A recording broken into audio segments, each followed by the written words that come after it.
Voilà,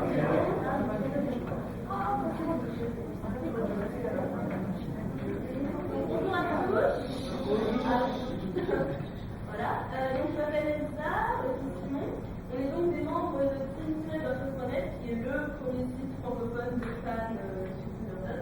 On était vraiment là, à nous voir, on a un forum, tout le monde est bienvenu. On a une page Facebook, une page Twitter, donc voilà. C'est pas vraiment là dessus pour avoir des news, pour partager, voilà, même des choses sur Twitter. Voilà, donc on va vous faire une petite conférence sur Tim Burton et la stop motion. Donc on sait que vous avez déjà vu, vous devez voir la séquence de Ray Harryhausen sur voilà, vraiment l'origine de la stop motion, enfin l'importance de la stop motion dans le cinéma, donc voilà. Nous on va vraiment se concentrer sur Tim Burton, sur ses rapports avec cette technique. Donc n'hésitez pas, si vous avez des questions, si vous ne comprenez pas quelque chose, si on ne parle pas assez fort, n'hésitez pas à lever la main et à vous dire, il n'y a aucun problème. Donc on va commencer par une petite vidéo, voilà, qu'on a trouvée sur YouTube d'un fan, avec des petits extraits du film, avec des extraits de films de Tim Burton, histoire de se mettre un petit peu dans l'ambiance.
Et donc, nous, ce qu'on va faire, c'est un petit exposé, non pas sur le cinéma de Tim Burton de manière générale, mais sur l'animation en stop motion chez Tim Burton.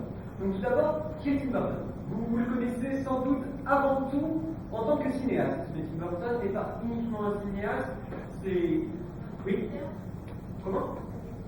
C'est un producteur, oui, en effet, il a produit des films comme James et la Pêche Géante, numéro 9. Donc il a financé les films. Produire des films, c'est les financer. C'est pas participer à l'écriture ni à la réalisation. Et donc, c'est aussi, pas uniquement un cinéaste, il ne travaille pas que dans le milieu du cinéma, parce que la production, c'est aussi dans le milieu du cinéma, mais c'est aussi, il cherche à toucher un petit peu à toutes les formes d'art. Par exemple, à la poésie. Il a écrit un recueil de poésie, La triste fin du petit enfant huître et Autre histoire. Donc vous pouvez regarder là-haut, on a quelques livres qui sont exposés là-haut. Vous pourrez feuilleter La triste fin du petit enfant huître. Oui, il y a d'autres aussi. Là, en dehors de la position, est-ce qu'il y a quelque chose non? Oui, c'est fini. C'est ça, voilà, exactement. Donc voilà, justement là, on a des dessins de Tim Burton. Tim Burton, c'est quelqu'un qui dessine énormément, à tel point que il y a eu une exposition là, qui lui a été consacrée à Paris très récemment sur l'ensemble de ses dessins. Et vous pouvez voir certains de ses dessins dans une petite exposition juste après la conférence. Donc, il cherche à faire du dessin, il va faire de la photographie, et il va toucher donc à une forme particulière d'animation au cinéma qui est la stop motion. Donc on voit que voilà, le dessin, donc, comme vous disiez, c'est vraiment très important pour lui. On a voilà, les dessins, voilà, Tim Burton, c'est quelqu'un qui est né dans la banlieue de Los Angeles, une banlieue très calme, très corporate, il s'ennuyait beaucoup.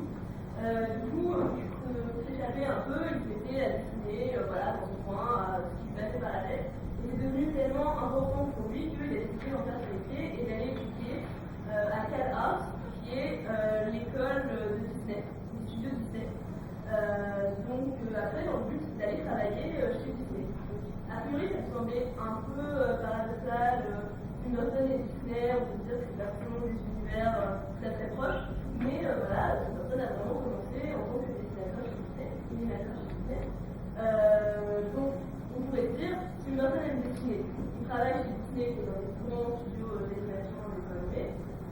Logiquement, il va s'exprimer à travers le dessin animé, il va faire des dessins animés. Sauf que non. En fait, ce qu'il préfère, c'est pas le dessin animé, c'est pas animer des petits dessins en deux dimensions, mais animer des petites marionnettes en trois dimensions, en stop motion, comme que vous avez vu avec le réel. La stop motion, en quoi ça consiste? Ça consiste à faire passer quelque chose de figé, d'immobile, comme cette figurine, à un film mouvant. Pour cela, qu'est-ce qu'on fait? On bouge légèrement la figurine, on prend une photo. On bouge très légèrement la figurine, on va prendre une autre photo. On la rebouge, on prend une photo, etc. Après, on assemble toutes ces photos ensemble. On les met les unes à la suite des autres, et on en met 24 par seconde. 24 images par seconde, c'est le seuil à partir duquel l'œil ne voit plus que c'est des images distinctes, mais va créer un mouvement. C'est une particularité de l'œil humain qui, à partir de 24 images par seconde, voit un mouvement fluide. Et ce qui fait que les photos qui étaient une par une comme ça vont devenir un mouvement fluide. L'avantage de la stop motion, c'est que tout le monde peut le faire chez soi. Il n'y a rien besoin d'autre qu'un objet à faire bouger et un appareil photo. À partir de là, vous pouvez faire la stop motion si vous avez ces deux objets. On va même montrer un petit film qu'on a fait nous-mêmes. C'est un petit film amateur. Et voilà, c'est amateur, c'est pas de très bon niveau, ça a été fait rapidement. Vous pouvez vous moquer, c'est même presque conseillé. Donc là, vous avez des photos, une par une, vous voyez. Et là, vous avez le rendu final.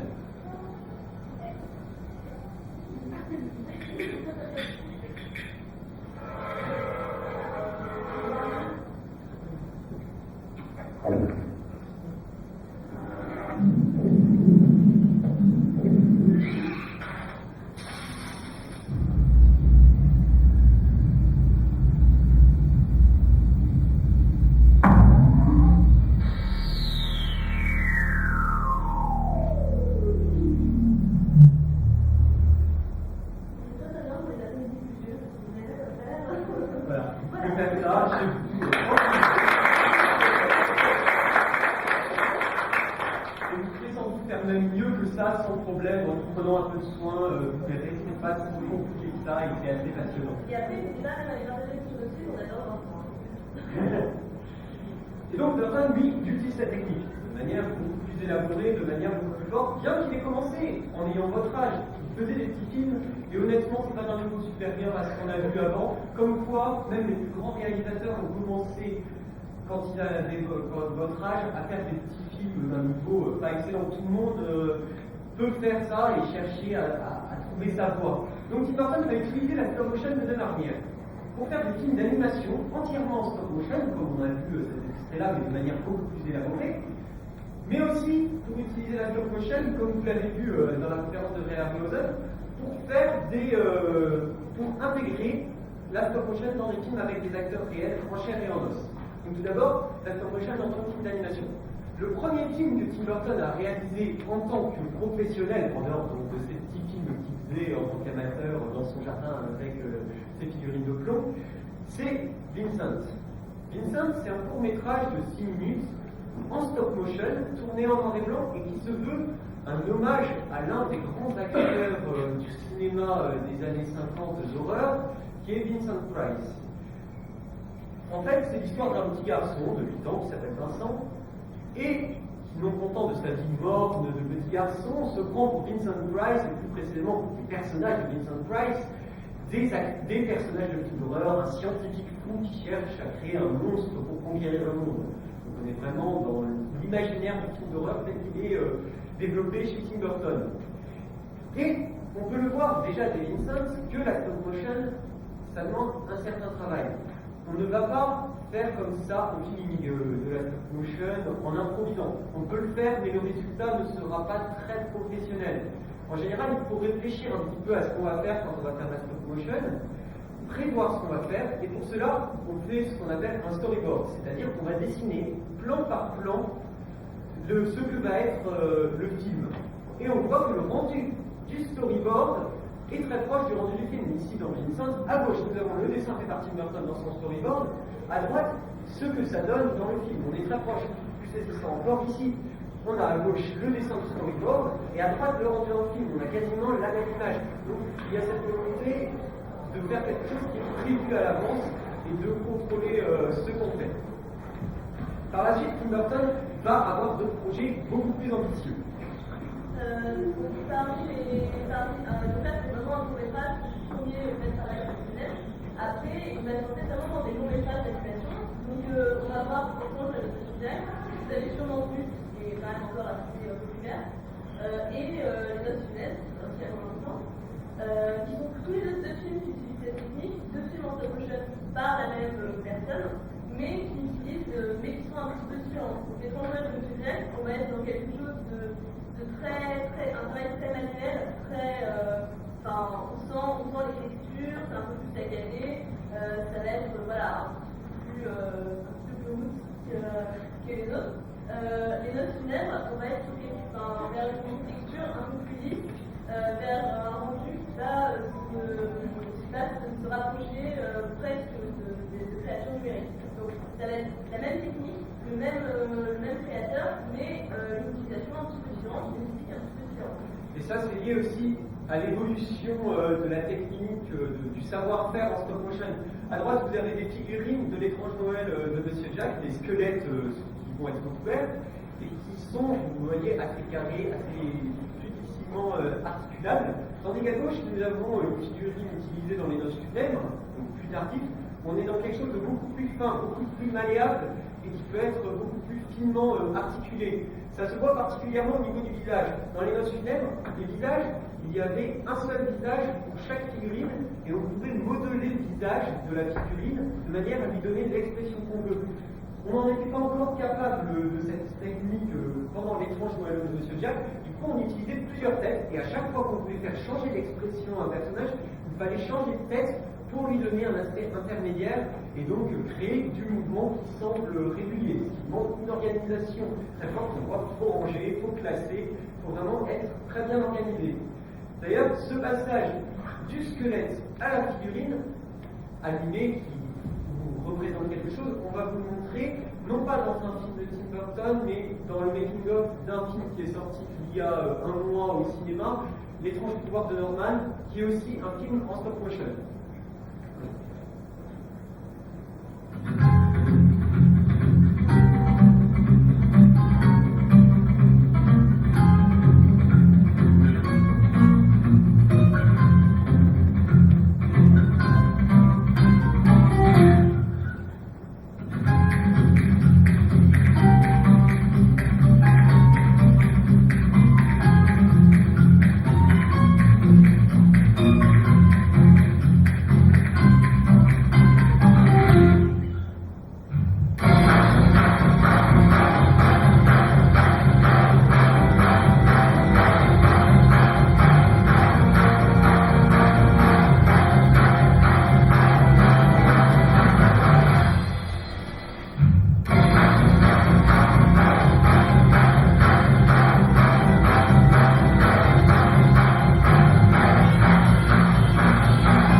quelque chose qui est complètement abstrait, qui n'est pas parlant, une figurine, un squelette en métal, à quelque chose qui est carrément animé et qui nous parle, qui vend du rêve quelque part. Et ça demande un travail assez énorme. On a vu là toutes les étapes de la fabrication.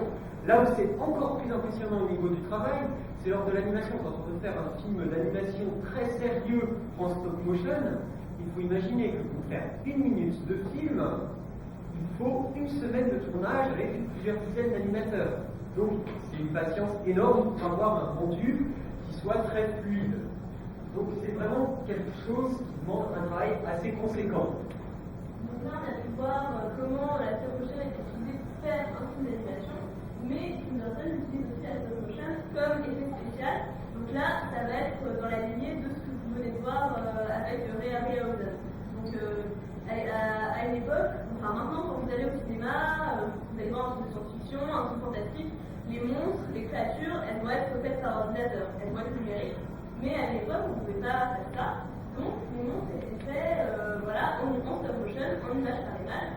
Donc, voilà, le spécialiste de ça, c'était Ray Harryhausen, que vous avez vu l'histoire tout à l'heure. Et Tim Burton est un grand fan de cet animateur. Il a grandi avec ce film, et du coup, c'est pour ça que dans ses films à lui, il essaye de temps en temps de renouer avec ça, de renouer avec sa passion d'enfant. Donc, on va voir comment, dans certains de ses films, il tourne des films avec des acteurs en chair et en os tout à fait normaux, et tout d'un coup, soit les personnages vont se retrouver confrontés à un monstre, à une créature en stop motion, soit ils vont eux-mêmes devenir des créatures de stop motion. Donc, on va voir que, en fait, ce qui est intéressant, c'est que quand ça arrive, c'est toujours avec des personnages fantastiques, avec des personnages qui sont vraiment à la limite entre le fantastique et le réel, et que c'est la stop motion en fait qui permet ce glissement du monde réel au monde fantastique. Donc, on va commencer avec Big Adventure, qui est le premier vrai long métrage de Tim Burton. On this very night, 10 years ago, along the same stretch of road, in dense fog, just like this, I saw the worst accident I ever seen. There was this sound, like a garbage truck, dropped off the Empire State Building.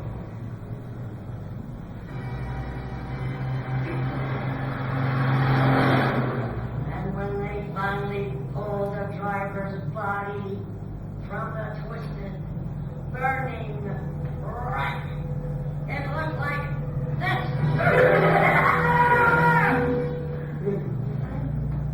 Yes, sir. That was the worst accident I ever seen.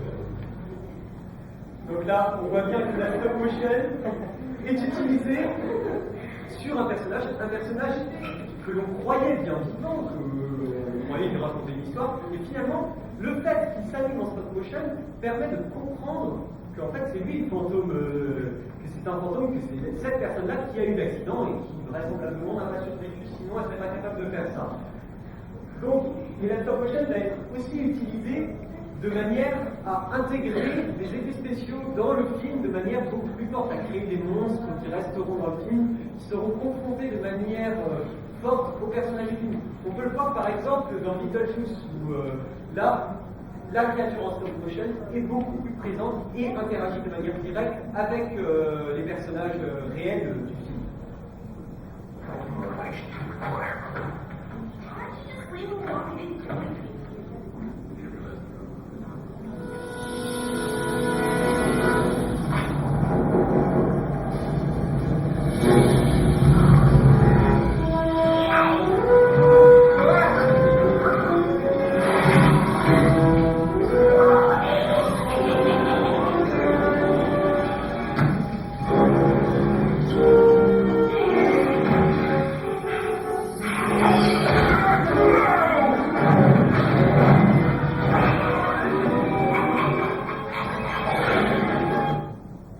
Donc voilà, là on voit vraiment la créature en stop motion interagir avec les personnages, les toucher même. Donc ça nécessite des techniques que vous avez pu voir un petit peu dans la conférence avec Ray Harryhausen, qui font qu'il faut filmer d'abord le personnage, l'acteur réel, puis animer la figurine en stop motion, réunir les deux sur la même image.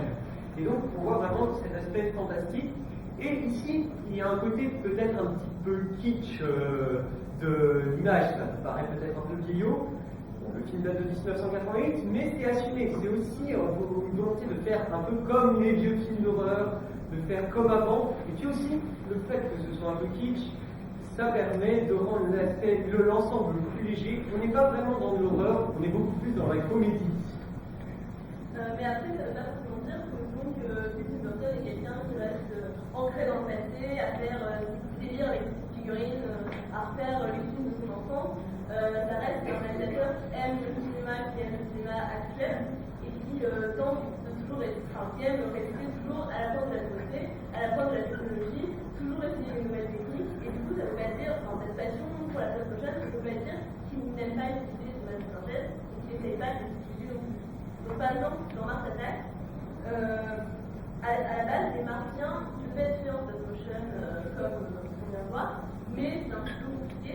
Du coup, ils ont été faits par ordinateur, ce sont des créatures numériques, mais ils ont été faits en utilisant une technique un petit peu particulière qui est la technique de la motion capture.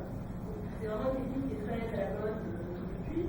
C'est une technique qui consiste à habiller les acteurs avec des magnifiques petites combinaisons moulantes, à leur mettre des petits capteurs partout et à enregistrer leur mouvement pour ensuite mouler la forme de la créature numérique sur les mouvements de l'acteur. Donc c'est vraiment la technique, une des techniques les plus à la mode, je dirais en ce moment, c'est la technique d'Avatar, c'est la technique de Débo Léopold qui va bientôt sortir, c'est la technique de Tintin, c'est vraiment qui essaye d'être le plus développé à l'heure actuelle. Et donc Tim Burton a contribué au développement de cette nouvelle technologie, puisque Mars Attack était le premier long métrage à utiliser cette technique. Et on peut voir qu'il a même utilisé de manière très forte dans Alice, vu que Alice, c'est un film qui est basé, on va dire, sur la motion capture. Dans cette image qu'on voit là, rien n'est réel. Le fond derrière, il faut imaginer un écran vert sur lequel on a plaqué un décor numérique. Pourquoi est-ce qu'il est vert? Parce que ça permet de mieux capter les mouvements des personnages qui sont devant. Mais les personnages qui sont devant, là on a l'impression que c'est des créatures numériques, mais on ne sait pas trop s'ils sont réels ou pas. En fait, ce sont des acteurs vêtus de combinaisons de capteurs, recouverts de capteurs, qui vont faire les mouvements, qui vont faire les expressions, qui vont jouer le rôle des personnages, mais ils n'ont pas du tout cet aspect. Ils sont retouchés évidemment par ordinateur. Donc on est dans quelque chose qui est complètement différent de la stop motion. Dans la stop motion, on a un décor réel, on a des figurines réelles qu'on anime au fur et à mesure. On sait où on va et on sait on peut toucher ce qu'on fait. Tandis qu'avec la motion capture, on est dans une approche qui est complètement différente. On tourne dans un fond où il n'y a pas de décor, avec des personnages qui ne sont pas costumés, qui ne ressemblent pas du tout même au rendu final de leur personnage du film. Donc on est dans quelque chose qui demande beaucoup plus d'imagination sur le coup du tournage, tant de la part de l'équipe technique du film que des acteurs. Les acteurs eux-mêmes doivent s'imaginer être face à des personnages, notamment en adaptant la hauteur. Imaginez que celui qui fait la petite souris en bas, c'est un acteur qui est peut-être plus grand que celui qui fait le photo à gauche. Donc il faut que l'acteur s'imagine comment interagir, et celui qui passe le dodo regarde les pieds de celui qui fait la petite souris qui est pourtant peut-être plus grand que lui. Donc on est dans une approche qui est complètement différente, et c'est peut-être aussi pour ça que Burton aime particulièrement la stop motion, parce qu'on est dans quelque chose qui est très tactile, qu'on peut toucher, et on sait où on va. Et d'ailleurs, Burton, il n'y a pas que la stop motion qui l'intéresse comme forme d'animation, il aime bien un peu toutes les formes d'animation, et il fait hommage au cinéma de manière générale dans beaucoup de ses films. Et même dans des films dans lesquels on pourrait ne pas s'y attendre, comme c'est Piolo, ça se passe à la fin du XVIIIe siècle, on pourrait se dire comment est-ce qu'on peut parler de cinéma dans un film sur un cavalier sans tête qui poche la tête des gens au XVIIIe siècle? Eh bien, il y arrive parce qu'il va parler d'un objet ancien qui s'appelle le thaumastrope et dont il montre un petit extrait ici.